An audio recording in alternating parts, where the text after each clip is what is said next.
era tetujja kulwisaayo kubanga luno lunaku lujjuukirirwako ekirwadde kya mukenenya kyekikoze omwana w'omuntu bukya kyesogga nsi era mu mawanga ag'enjawulo. Wano mu Uganda, Charles Peter Mayiga Kamalabyonna wa Buganda akubiriza abantu tebikola ebyekunyumya akaboozi ak'ekikulu oluusi abamu bibasuula ne ku miti nga bw'agamba nti bw'obanga tobikoze nagwo teguba musango. Bibadde bikyali bityo ne wabaawo abakubiriza bannayuganda nti abantu abalina akawuka akasaasanya ekirwadde ekya mukenenya tebandi babodde. Katikkiro wa Buganda ow'ekitiibwa Charles Peter Mayiga akootidde bannayuganda okwekuuma n'okwesonyiwa ebikolwa by'okwegatta kuba bw'otakikola tekittamu. Twewale ebyokwegatta n'abavubuka batunaafuna bufumbo bw'otegatta tofa. Abantu balina okulowooza ngambi nti ebyokwegatta biri mu butonde naye bw'otegatta tofa togwaddamu ndi kubanga tuweegase.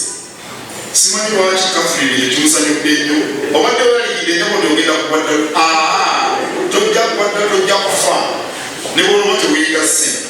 Katikkiro okwogera bino abadde mu nsisinkano n'abakungu okuva mu kitongole ekitaba abasawo mu ggwanga ekya Uganda Medical Association ku Bulange Mengo gy'ategeerezza nga newankubadde okwegatta kya butonde wabula kisaanidde okukolebwa mu ngeri ennungamu.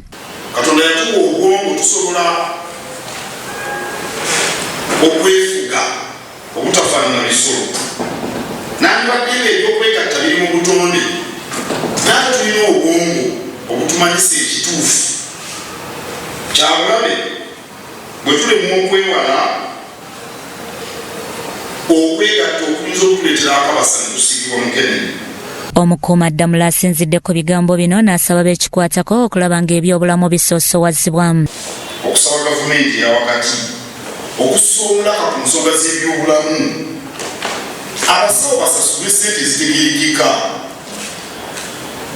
Omusawo ojjula okuyita katonda w'oku nsi gwe obeera otyawo olina ekikuuma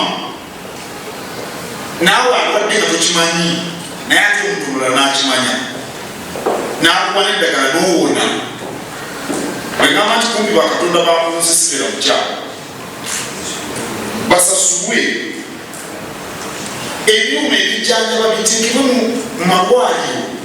Ssenkulu w'ekitongole kino Dr. Richard Idro yeebazizza Kabaka wa Buganda Ronald Mwenda Mutebi II olw'okuvangayo n'alwanirira obulamu bw'abantu be. In Uganda, we have 1,000 infections weekly of people getting infected with HIV. But the kingdom has really worked on this, and we congratulate His Royal Highness the Kabaka on his reappointment as the goodwill ambassador of the Joint United AIDS Program on HIV/AIDS for East and South. Dr. Idra agenze maaso n'anokola y'ebbula ly'omusaayi kyagambye nti kukyali kusoomozebwa gye bali. Ku kyeddwaliro ly'abakyala n'abaana erigenda okuzimbibwa Obwakabaka bwa Buganda, Ssaabawandiisi w'ekibiina Dr. Mukozi Mukyerezi Katongole yeeyamye nga bw'agenda okukwataganira ewamu n'Obwakabaka okusobola okutaasa obulamu bwa bannayuganda. Tukoze obweyamo nti singa kibaawo eddwaliro ne libaawo tulina abasawo abamala abasobola okulikoramu sinakindi n'okulukulembera. Singa kubaako n'ekintu nti basobola okuteekako amatabi mu Bwakabaka buno bwa Buganda gye tuli bamemba ffe gye bali. N'abakungu mu kubudaabudda abantu abawangala n'akawuka akaleeta mukenenya bagamba yadde olutalo lw'okutangira okusosola abantu bano balulwana naye kikyali kizibu kinene mu ggwanga.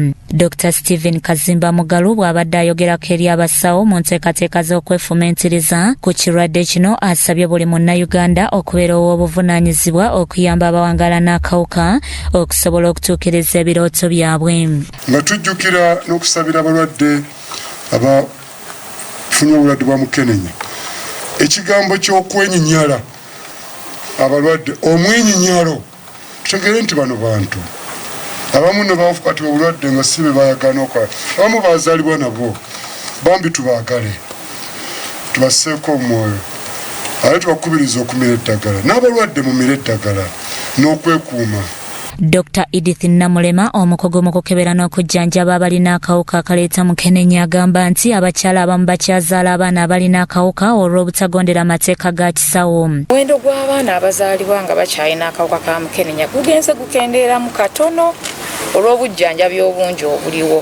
naye ate bw'ogeraageranya ne districts eziri ewala w'e Kampala oba oliawo abakyala abamu balina obuzibu okutambula okutuuka mu ddwaliro kale n'osanga maama ne bwe yandibadde akebereddwa asanga obuzibu okujja okufuna eddagala nga bwe yandyagadde oddifuna.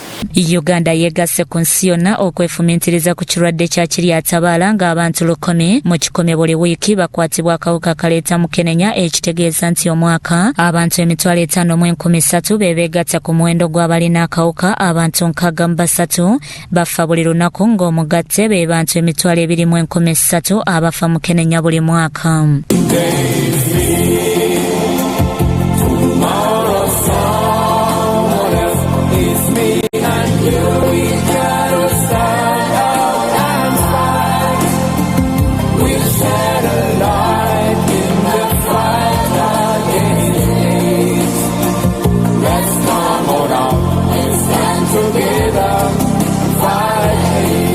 Bikusakiddwa Flavia Luyiga ne Wamala Muhammad, Grassol TV.